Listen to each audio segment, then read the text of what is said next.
Kaunti ya Kisumu ambapo ile bodi ya bima ya afya NHIF ya Kisumu ina mkao pale, na haswa kwa sasa ambaye anahudhuria na kuzungumza pale kwa sasa ni katibu mkuu wa vyama vya wafanyikazi nchini KOTU Francis Atwoli. Kaka Atwoli anazungumza, tuvuke kule tumsikize.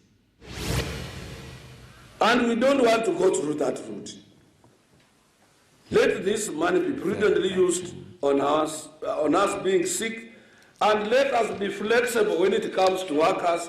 Let's not condition them that you must have only 4 visits at the hospital and such like things.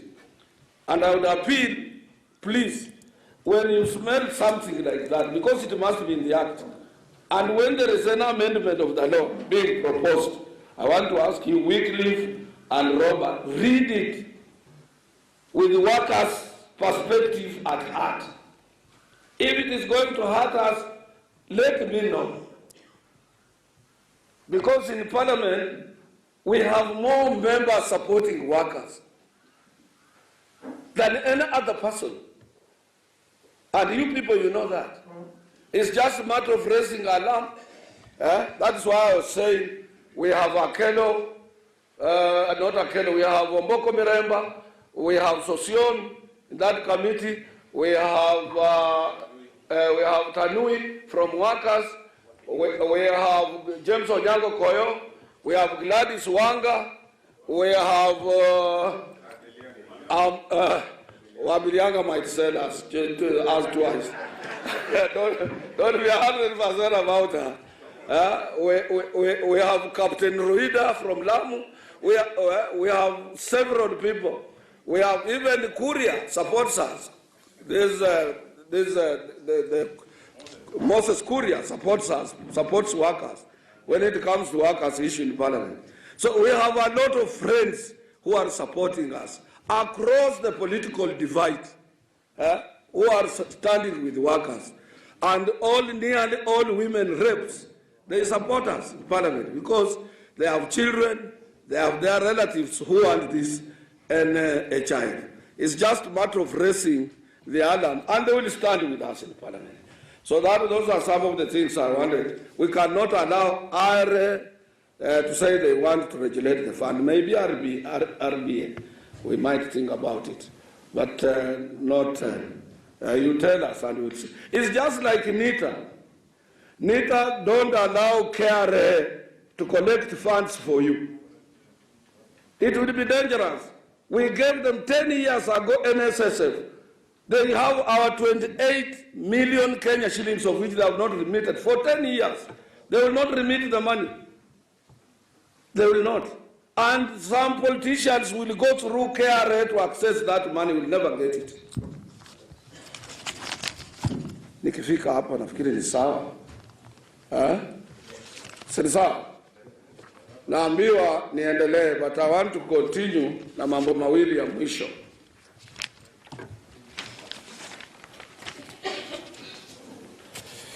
As I've said time and again, that the only areas of our concern as workers, we don't have those fat bank accounts. Where we have our money and when we are sick is NHIF. NHIF and NSSF, they were put in place as first pillar in both medical and social security insurances to look after workers in the Republic of Kenya. And that is why we have been appealing. These are owned by poor Kenyans. Politicians, medical facilities owned by politicians should not take a center stage, and companies owned by politicians should not take a center stage to be given priority instead of us using public institutions so that we can be able to keep our money. And I want to repeat again, I said as I advised the board under the able chairmanship of Madam, that let us have budget allocation for enjoying, when you have a big function like this, you pay for live coverage when the chair was talking. You know, her views were very pertinent and very corrective, with corrective measures that the board has taken to correct the past. But that will not be known by most of contributors if we don't use the media properly. So we need to have budget allocation to that. We did it at NSSF, and you see we have minimized people who have no idea attacking NSSF without knowing that some changes have been made. This board has done a commendable job, and this commendable job must be passed over to Kenyans. More than what we read in the newspapers that NHIF is in the red, or anytime it can go under receivership. That is not the case. And particularly when workers continue to contribute every end of the month. So I want to appeal to those changes, and I want also to advise the management, as I have said, sometimes to liaise with the new cabinet secretary. The new cabinet secretary, Tai Kagwe, that one is a very effective person I know, and he's a very good administrator.